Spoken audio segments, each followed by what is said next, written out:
Si Junior, asan siya? Mukhang isinama siya ni Shaira. Christy, hindi pwede yun. Baliw yung babaeng yun. We are closely monitoring the case, Jordan. Kami ni Hannah. Hindi kami titigil hanggat hindi namin napapanagot yang si Shaira. Ako nagkaroon ng pagkakataon. Ako ang gaganti sa kanya. Balita na po sa TV yung nangyari Pinaghahanap na po kayo ng mga kapulisan. Hindi talaga nila ako dapat mahuli dahil kung hindi, kawawa yung anak ko. May tikit na po tayo ng bus papuntang probinsya namin sa San Pascual. Safe po kayo doon, Miss Junior. Doon po tayo pwede magtago. Habang duguan siya, naghihingalo sa mga kamay ko. Na-realize ko, Jordan, hindi siya masamang tao tulad ng iniisip natin. Ibig ba sabihin nito, napatawad mo na siya? Christy, tutuloy mo pa rin ba ang pagpapakasal kay Leo? Wala akong pakakasalan. Kabalikan na ba kayo? Ama siya ni Tori. Parang ikaw, hindi ka rin pwedeng mawala sa buhay namin. Alam mo na yun ang mahalaga. Pinapatawad na kita. Naiintindihan ko, Christy. At tinatanggap ko ang desisyon. Alam mo, hindi mangyayari lahat ng to kung hindi dahil sa Hannah na yun Siya ang sumira sa lahat. Sinira niya ang pamilya ko. Mana sa akin ang babaeng yan dahil babalikan ko siya. Kay Billy mo nalaman lahat ng katotohanan, ano? Oo. Alam mo kung nakinig lang ako kay Billy, hindi nakahantong sa ganito ang lahat. At least malaya ka na. Malaya ka na ng katotohanan ng matagal mo lang pinatago. At pinalaya na ako ng tanging babaeng minamahal ko.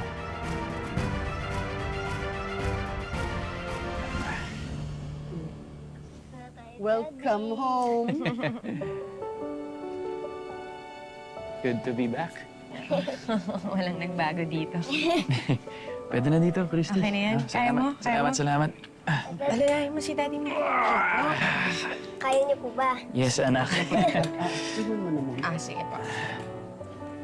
Welcome home, Daddy! Finally. Ay nga pala, Daddy. Kahapon, inayos po namin ni Mami ang magiging room mo. You wanna see it na? Naku, Tori, mamaya na. Mag-lunch muna ang daddy mo, ha? Ma, ayos lang. Gusto ko na rin makita yung kwarto ko eh.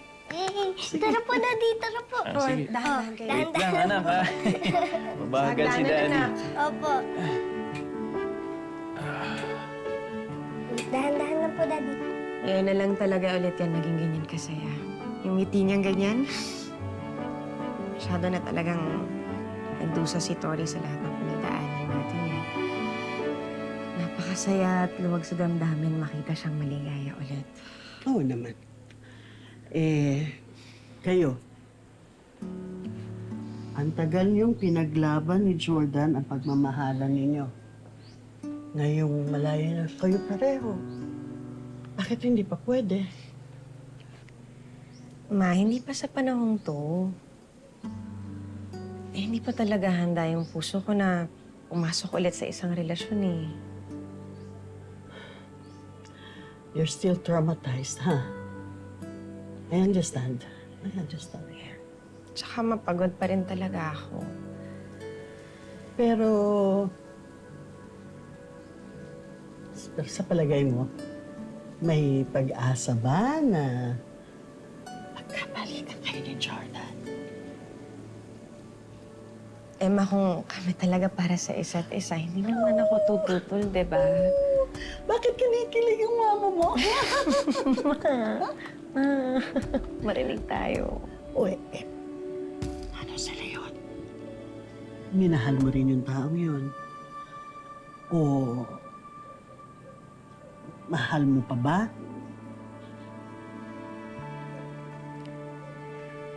Hindi naman talaga mawawala yung pagpapahalaga ko kay Leon, ma. Siyempre, lalo na ngayon, siyang dahilan kung bakit nakaligtas si Jordan. Tama ka. Pero ma, hanggang doon na lang yun. Masaya na akong makita yung mag-ama ko nung magkasama. Dahil sa pagsasakripisyo ni Leon.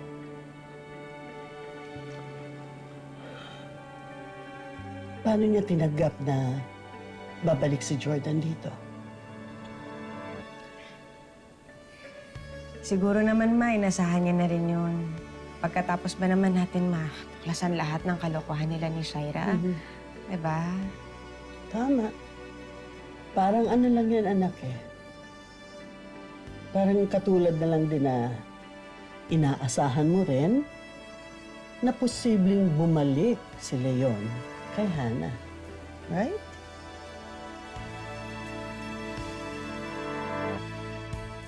Akala ko tinututukan ng mga polis tong kasong to. Yes, but I want to know all the information there is to know. Kailangan natin mahanap yung Shaira na yan. Kailangan natin mahanap kung saan impyerno na siya nagtatago.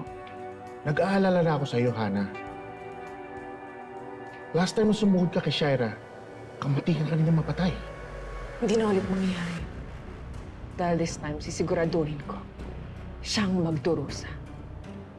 Dahil hindi ako titigil hanggat hindi ko napaghihiganti yung ginawa niya sa anak ko.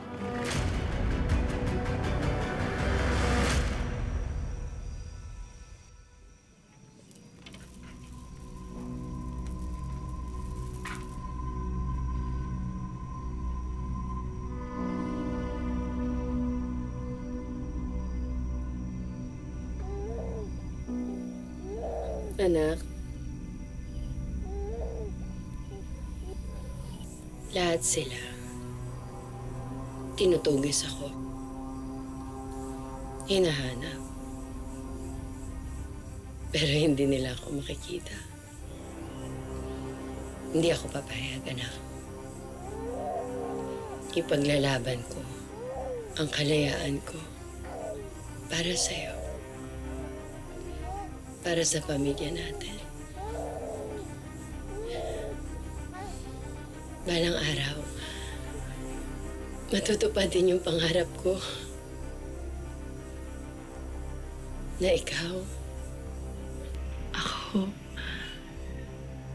at ang Daddy Jordan mo,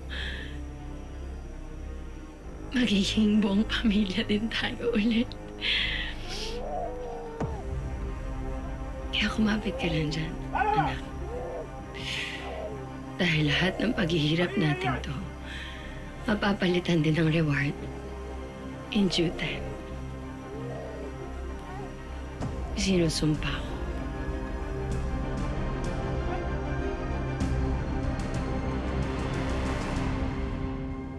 One, two, three. Anak. Oh, ayan. Galing.